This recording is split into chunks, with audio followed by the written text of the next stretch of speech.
Good day, everyone.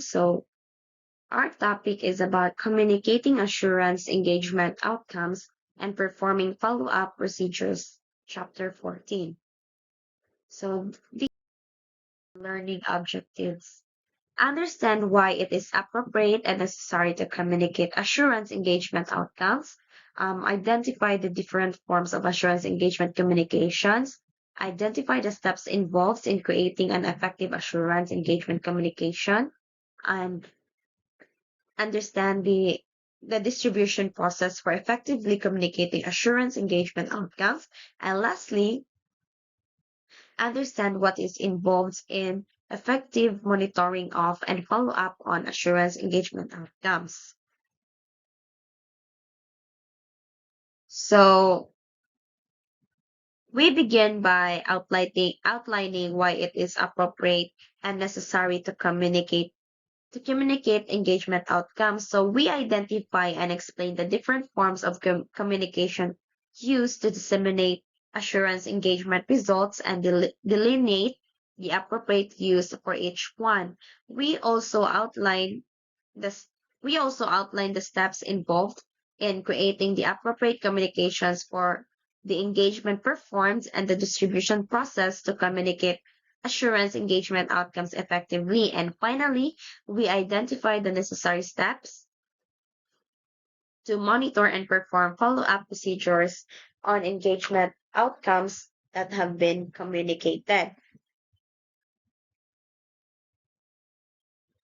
So, because so many engagement communications involve reporting on design adequacy and operating effectiveness of controls, um, sa Chapter 6, Internal Control, we use the Committee of Sponsoring Organizations of Treasury Commissions to study the engagement communication process. So it is important to note, however, that many assurance engagement are performed with a scope intended to assess or evaluate controls related to matters more narrowly focused than an overall assessment of controls of a business process or areas such as accuracy of accounts balances, compliance with certain regulations or operating policies and procedures, or the achievement of specific business objectives. So, in those cases, the corresponding engagement communications will focus on and provide management which independent feedback on the internal audit functions results of assessing such matters. So the content of such communications will vary somewhat from the control illustrations provided throughout this chapter. But the concepts, methodologies, and approaches described are still applicable. So engagement communication obligations. So as discussed in details chapter 9, which is the the internal audit functions, the chief audit executive or the CAE has the responsibility to report periodically to senior management and the board on the internal audit activities purpose, authority, responsibility and performance relative to its plan and on its conformance with the standards. So reporting must also include significant risk and control issues, including fraud risk, governance issues, and other matters that require the attention of senior management or the board. So the CAE evidences the completion of these professional responsibilities by periodically reporting, among other things, the results of assurance engagements to senior management and the audit committee during routinely scheduled meetings throughout the year. So, may siyang exhibit 14-2, the assurance engagement process. So, mo siya ang process. So, assurance engagements in part provide evidence of the internal audit functions, independent assessments of how effectively the organization's risks are mitigated. So these individuals' assessment, when taken in the aggregate, help corroborate and support senior management's assertions regarding the design adequacy and operating effectiveness of the organization's overall system of internal controls. So this is an example of how the internal audit function serves as a layer of assurance in the three lines of defense model discussed at chapter 9. Communication is an integral part of any assurance engagement and occurs throughout the engagement process. So results are communicated in various ways, including memoranda, outlines, discussions, and draft working papers. So in conjunctions with concluding an engagement, final results are communicated to affected parties. So this final engagement communication is often referred to as audit report. So, and it is the formal way an internal audit function communicates the results of an engagement to management and other appropriate parties relying on the engagement outcomes. So, so chapter 13 also outlines the steps of conducting an assurance engagement. So during an assurance, the internal audit function tests controls to ensure they are designed adequately and are operating effectively to meet specific control assertions. So in Exhibit 14-3 describes some of these fundamentals control assertions as well as the more traditional financial statements assertions.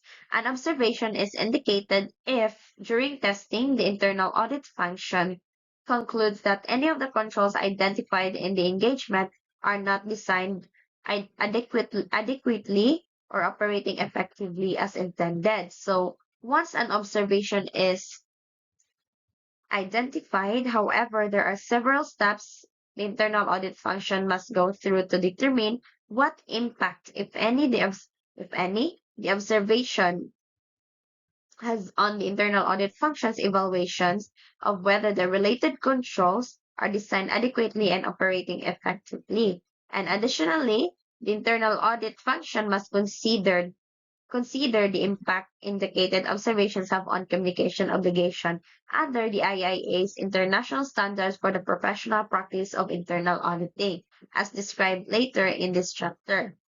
So of course, an engagement will occasionally result in no observations. Even if no observations are identified in an engagement, a formal final communication is still necessary to indicate this fact and to fully discharge the internal audit function's obligations under the standards. So, to determine the communication obligations, the internal audit functions will progress through a series of steps that allows them to evaluate factors affecting each individual observations relative to its impact, likelihood, classifications, and the way it affects the mitigation of risk. So the internal audit function also must determine the cause of the observation, specifically whether the control in question is designed inadequately or operating ineffectively. So after those factors have been identified for each observation detected during an engagement, the internal audit function must use judgment to determine the aggregate impact of all the observation taken together.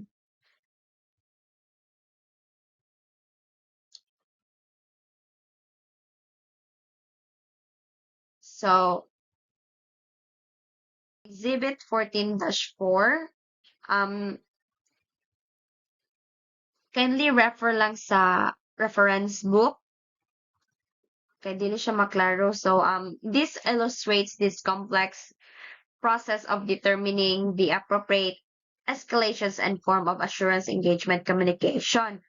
It shows the various combinations of judgments that the internal audit function will encounter when determining the appropriate escalation and form of assurance engagement communication. So this final communication has particular significance because it includes the internal audit function's independent assessment of the design, adequacy, and operating effectiveness of the controls covered within the scope of the assurance engagement in question. So as well as an independent assessment of management's opinion relative to the controls covered by the assurance engagement. So taken collectively, the final communications from all of the engagement included in the annual internal audit plan form the basis on which the internal audit function may provide support for management's assertions on the organization's system of internal control. So, although determining how and to whom to communicate observations requires the internal audit function to make judgments throughout the process.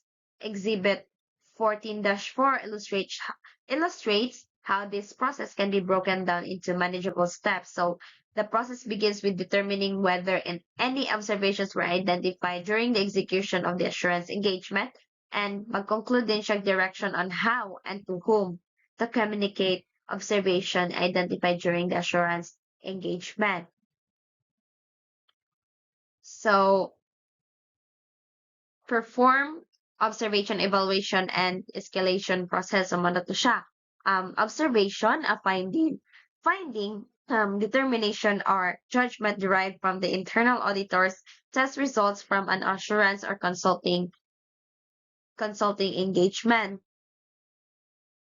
So, as indicated earlier, most observation stem from evidence that the control is not operating effectively. However, an observation also can result from improper design when evaluating the control against fundamental control assertions, such as those listed in 14-3. So regardless of how an observation is identified, once one or more observations are identified, the internal audit function must assess each observation using an evaluation and escalation process similar to the one depicted in Exhibit 14-4 and determine the implications those observations have on the resulting communications for the area under review. So the internal auditors make this determination by progressing through a series of steps that allow them to evaluate factors affecting the observation relative to its impact, likelihood, classification, and the way in which it affects the mitigation of risk. They also must determine the cause of the observation, specifically whether the control in question is designed inadequately or operating ineffectively. So, as in each time a decision is made in each step of the process, it is carried through the next step. Also, category. Um, COSO category, as indicated in Chapter 6, many organizations are subject to laws and regulations regarding assessment of their internal controls over financial reporting using an approved internal control framework or have voluntarily adopted COSO's internal control framework to assess their internal controls. So for those organizations, once one or more observations have been identified, the next step is to determine which COSO category the compromise control most directly affects. So recognizing that an observation may impact more than one category. So controls mitigate risks that threaten the achievement of objectives in three causal defined categories. So first is the operations objectives. So this pertains to effectiveness and efficiency of the entity's operations, including operational and financial performance goals and safeguarding assets against loss. Next is the reporting objectives, which this pertains to internal and external financial and non-financial reporting and may encompass reliability, timeliness, transparency, or other terms as set forth by regulators, standard setters, or the entity's policies. And lastly, compliance objectives. These pertain to adherence to laws and regulations to which the entity is subject. So, yeah, classification is after the COSO category has been determined for the observation, ang next step is to classify the observation in terms of how the control is compromised. So, the shortcoming will be in one of two areas. Either the control is designed inadequately or operating ineffectively. So, next is the impact of likelihood and observation. So, sa next step sa internal audit function, mag-determine ang impact and likelihood of each observation. So, this required that a judgment be made regarding the importance of each observation. In particular, it must be determined whether each observation represents an insignificant, significant, or material breach in the ability of the control to mitigate a specific risk or group risk. So, after each observation has been labeled as insignificant, significant, or material, the observation will be aggregated and assessed for impact and likelihood. So, muna siya ang nasa 14-5 observation evaluation map. So, na may three different degrees of importance, which is the insignificant, significant, and material. So sa insignificant, it indicates that a control has a remote likelihood of failing or that the impact of its failure is trivial. So an individual observation or group observation is considered insignificant if a control question has remote likelihood or slight chance of failing or the impact of its failure is trivial. So if an observation is assessed to be insignificant, the internal audit function must further evaluate whether key controls are involved. So this is an important consideration when determining how and to whom the observation will ultimately reported. So next is the significant. So it indicates that a control has a more than a remote likelihood of failing and that the impact of its failure is more than trivial. So the term significant deficiency is taken from the financial reporting regulation that exists in many countries and refers specifically to observations related to internal control over financial reporting and disclosure controls and procedures. So, however, as indicated earlier, some organization chose for the sake of conformity to apply the same definitional criteria to observation related to observation operations, compliance, and non-financial reporting. So the term significant observation is applied in this way here. So an individual observation or group observation is considered significant if ang moto siya, ang question is more than remote likelihood of failing and ang iyang impact sa failure is more than trivial. So next is the material. So material indicates that a control has a more than remote likelihood of failing and that the impact of its failure exceeds the materiality thresholds. So like significant deficiency, the term material weakness is taken from financial reporting regulations and special specifically applies to observation relates to internal control over financial reporting and disclosure controls procedures. So again, some organizations apply the same definitional criteria of a material weakness to observations related to compliance, operations, and non-financial reporting.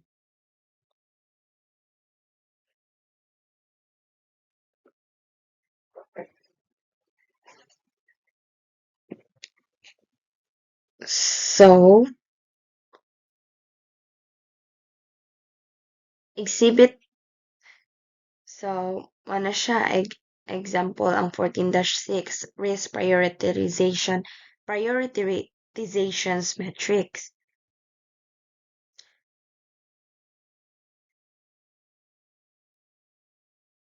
So, ang kanang while the 14 exhibit 14-7 illustrate observation evaluation criteria including an example of acceptable variation in performance and independent outside auditor planning materiality calculations.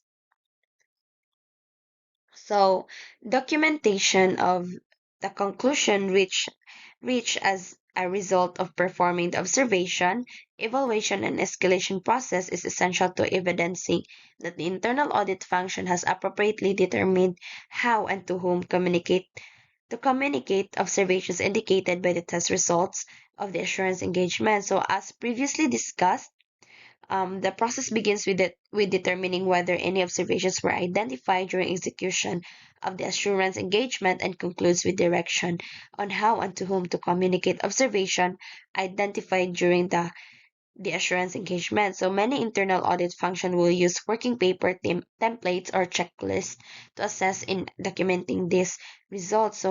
In so in dash 8, mo siya example sa template.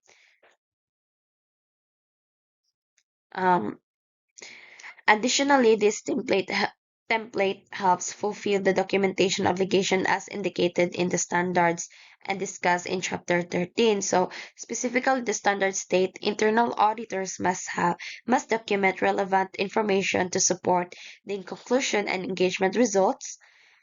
So the internal professional practices framework also indicates that the information obtained, analysis performed, and support for engagement conclusions and engagement results are to be documented in supporting engagement working papers.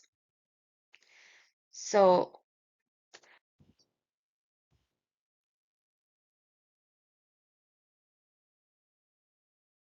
so, di naman siya mabalik. So, elements of an observation kay criteria, condition, cost, and effects.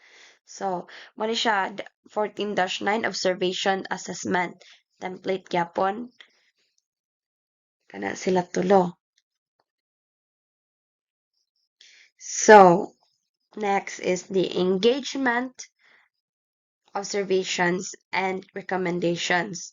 So all observations are written to include specific information that must be communicated about the observation regardless of what form of communication is indicated as a result of performing the observation evaluation and escalation process described above.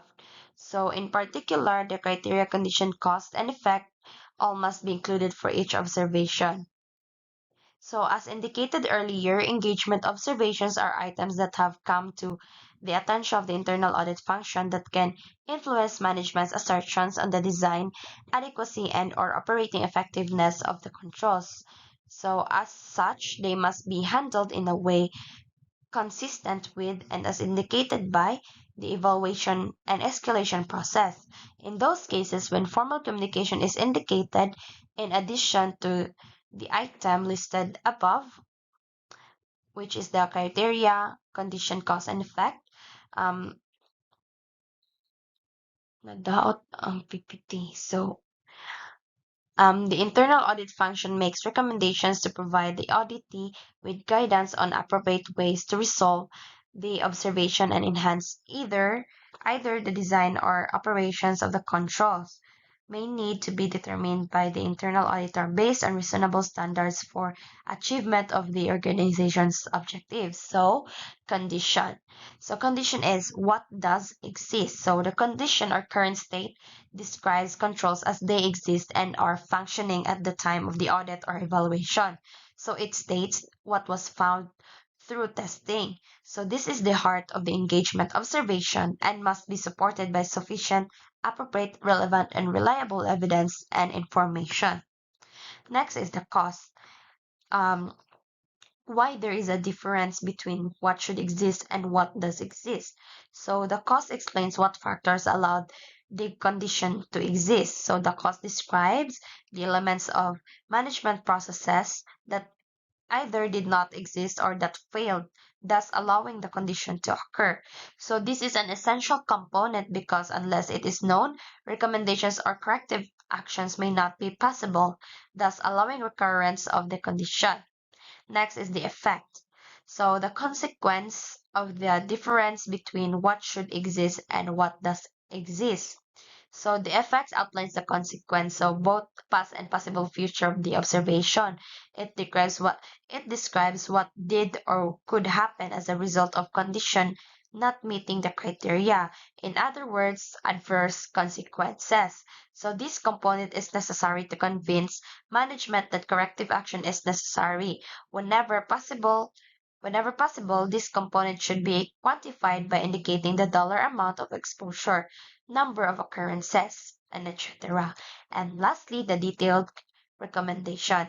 So, suggested corrective actions to correct the condition. The recommendations offer suggestions regarding how to correct the conditions. It describes the course of action management should consider to correct the condition and eliminate its adverse effect.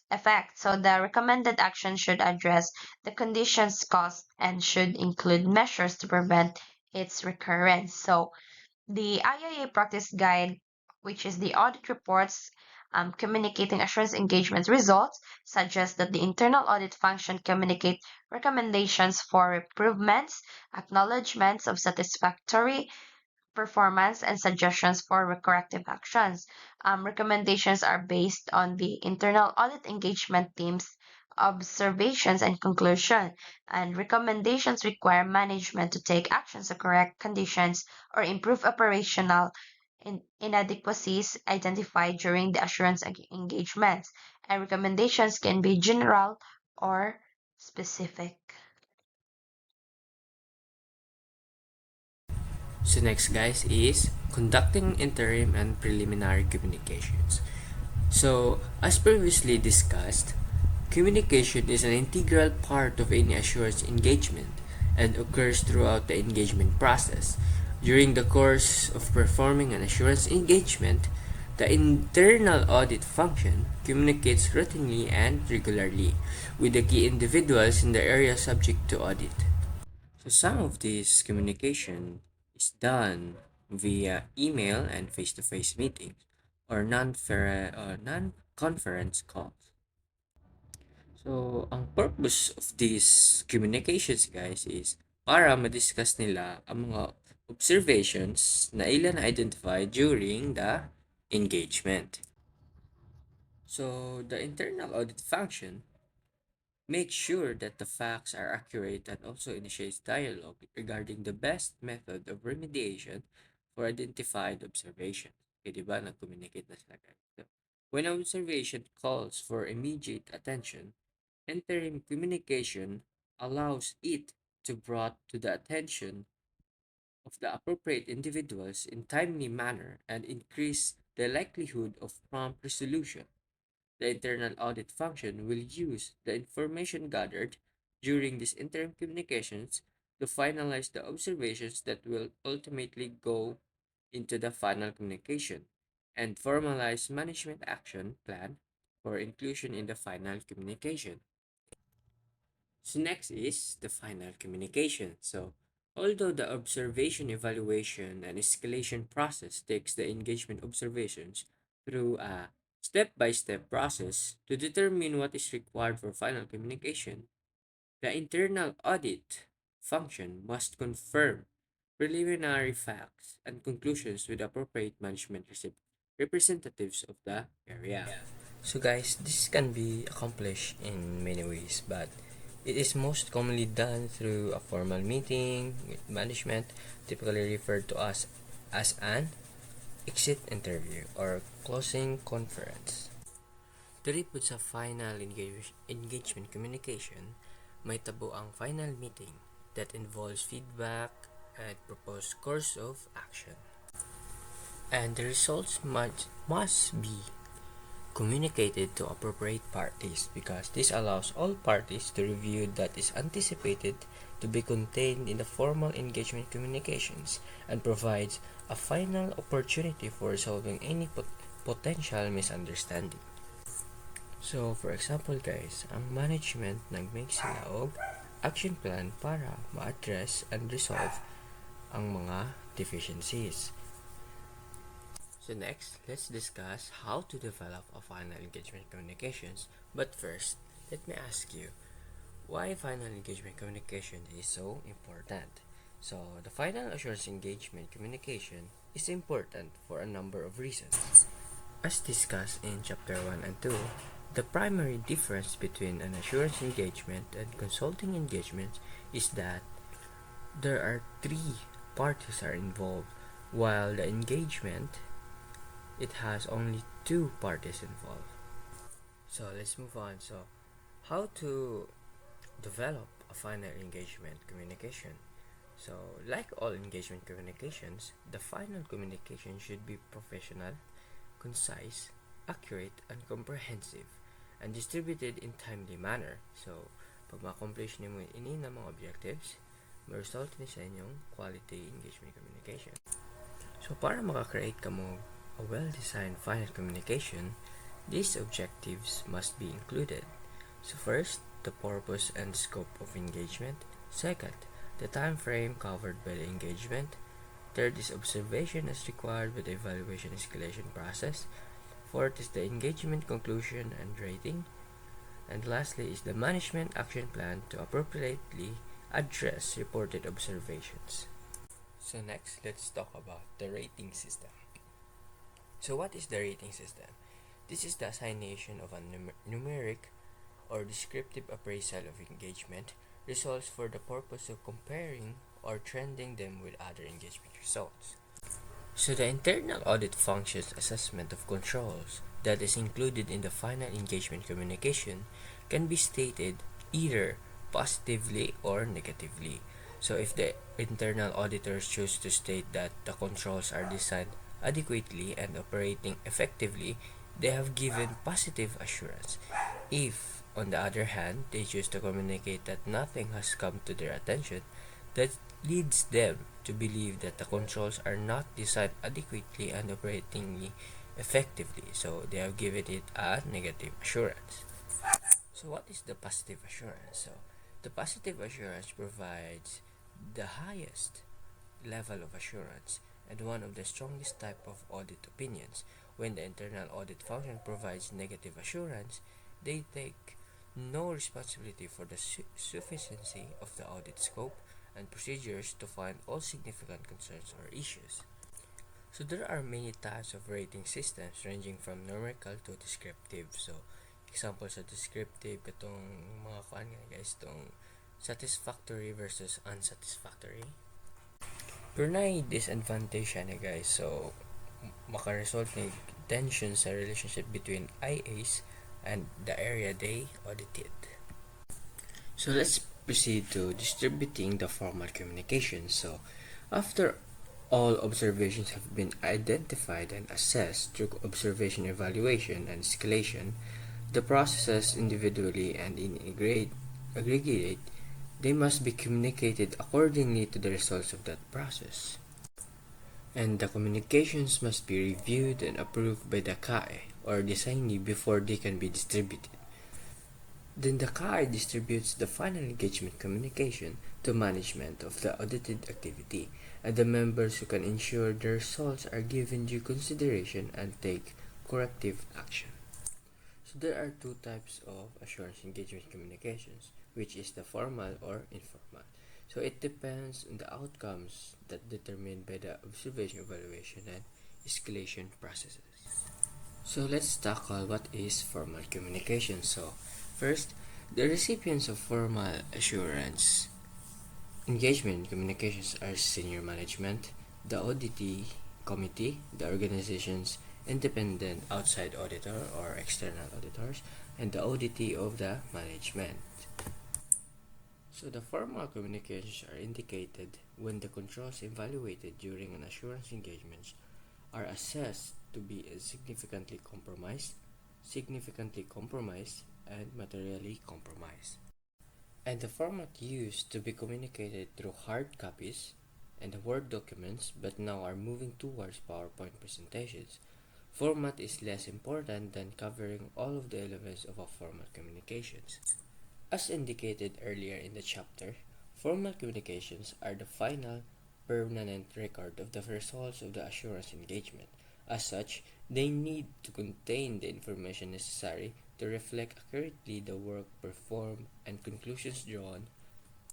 So guys, unsa nga itong this state gaina that all formal communications should include the purpose and the scope of audit, the time frame of audit, the observation and recommendation, the conclusion, and so on. Next is the informal communication. So, considered appropriate only when during the observation, evaluation, and escalation process, all observations were assessed to be insignificant with no key controls compromised. That will cover insignificant observations related to secondary controls that may be compromised and will only distributed to management of the area that was target of the engagement informally by via email, face-to-face meetings, or conference call. To satisfy the standards relative to communicating assurance engagement outcomes, must still communicate to senior management, audit committee, and independent outside auditor or external auditor that no observations were identified related to key controls. Next is the quality of communication. So, in Standard 2420, it states that the communication must be accurate, objective, clear, concise, constructive, complete, and timely. So this is the quality of communications guidance. So, pwede rin yun nabasahan, guys. Next is the errors and omissions. Although a lot of attention is spent on accuracy and completeness in engagement communication, there will be times when an error or omission will occur. According to Standards 2421, errors and omissions, if a final communication contains a significant error or omission, the CAE must communicate corrected information to all parties who received the original communication.